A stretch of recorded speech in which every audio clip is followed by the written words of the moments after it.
Have you ever been in a meeting at work where you felt under a huge amount of pressure to contribute to the conversation, but you didn't know what to say? You are not alone. Whether it's a fear of saying the wrong thing and being made to look stupid, you're overwhelmed at everything that's being said and trying to focus on just keeping up with the conversation, or your nature simply doesn't lend itself to standing up in a room full of people, you are not alone. And if one source of your panic is the belief that if you don't make yourself heard in meetings, you're going to miss out when it comes to opportunities to progress in your career, guess what? You're not the only one. But the good news is, not only is that simply not the truth, I've got the tools you need right here to make yourself feel a whole lot better about it too. So you can use these to go on and shine your brightest light at work, secure those opportunities, scale up the promotion ladder and find true fulfillment, all without making a peep.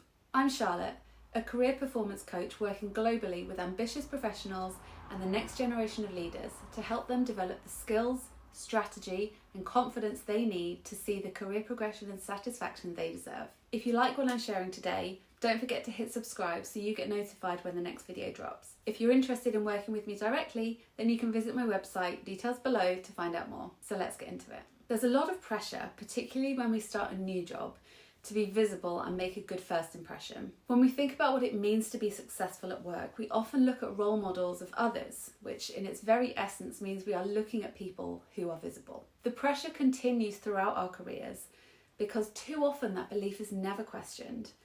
When we make a contribution in a meeting that is received well, we like the praise and feel like that was the right thing to do. It's evidence from somebody else that we're doing well. On top of that, as new people join the company, the competition for visibility is refreshed. There's always somebody else trying to make a good first impression, which either keeps us on our toes or encourages us to relay that pressure down to them. We had to suffer it, so why should they get a free pass? Meetings provide a concentrated, open forum for feedback. That's why we assume that people who interact and put forward ideas in meetings are confident, because in doing that, we are totally vulnerable. We're asking for feedback in public and we have no idea what that feedback is going to be. So how can you be successful at work without volunteering for the judging panel? First of all, if this culture of visibility equals success is present in your workplace, think about what you can do to change that. Whether that's in setting an example to others by demonstrating your own success in different ways, or simply not creating that expectation for them to live up to.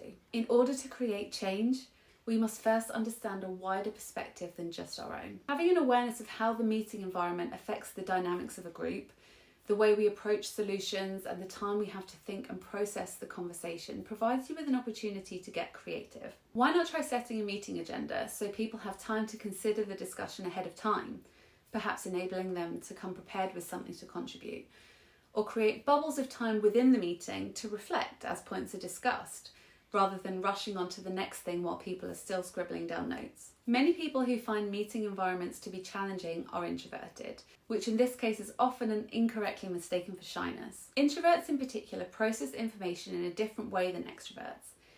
Information goes through the memory systems more immediately, sensory to short to long-term memory, which means reacting right away is difficult as they need more time to formulate the response that they're truly on board with. Rushing an introvert to respond is only going to create an unnecessary emotional and stressful situation, sacrificing the depth of thought that could give you a much better solution. If you find the idea of speaking up in meetings uncomfortable, whether that's because, like me, you're an introvert, because the pace of discussion is quite overwhelming, because you like to take time to absorb and reflect on what everyone else is saying, or because the idea of speaking up and being shut down with feedback is a situation you're just not ready for, here's how you can take action and seize the opportunity for success anyway. If you can, record the meeting either to listen back in full or refer back to points that you want to reflect on. Take notes of points you find interesting, how somebody else communicated an idea that you share, and what the response to that was. Ask questions.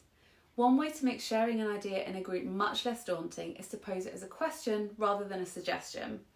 This could be as close as, what if we, to as dissociated as asking for more information about the data being discussed, as this could lead the discussion on to grounds much closer to your idea. Ask a key member of the group a close colleague, a buddy, mentor, or your boss to stay behind for a couple of minutes and chat through your thoughts one-to-one.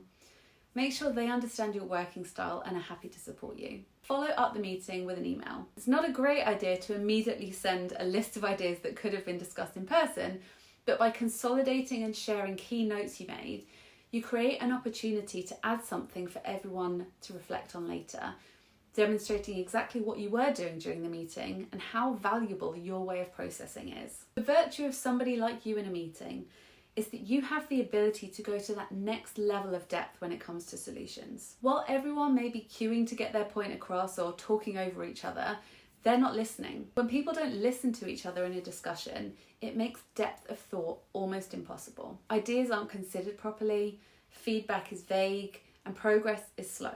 By sitting back and absorbing everything that's being said, you're able to unpick what people are excited about, worried about, and the gaps that they haven't spotted. When you take the time to then use that unfair natural advantage that you have, you create your own lane and you start to quietly build your own reputation of expertise, consideration, and authority, having considered all the perspectives brought to the table. Confidence in a new job is something that can take time to build. If you've had your confidence knocked in the past, it can take longer, and that's okay. Most people who struggle with confidence issues find that if they share this with colleagues, the reaction is, "Oh, I never would have known." So take the pressure off yourself that you should feel more confident than you do right now. As long as you're taking steps to build yourself up so that the action you take towards your progression comes with ease, you're doing yourself a favour. And as long as you're taking those action steps regardless of how confident you feel, you've nothing to worry about. That pressure you feel to be visible at work is more often than not associated with your perception of other people's perceptions of how successful you are, rather than what you're actually doing. Once you decide that delivering on your role is more important than what people think about your status, because let's face it, only one of those is going to get you promoted, you should feel it start to lift. I work with ambitious professionals lacking in confidence every day to help them make those mindset shifts that really free them up to not only take consistent action towards their career progression, but to enjoy their time at work while they're doing it. If this has really resonated with you and you'd like to know more about how you could join one of my coaching programs so that you can start feeling fulfilled, valued, and successful at work, visit my website to find out more or connect with me directly to talk about your options.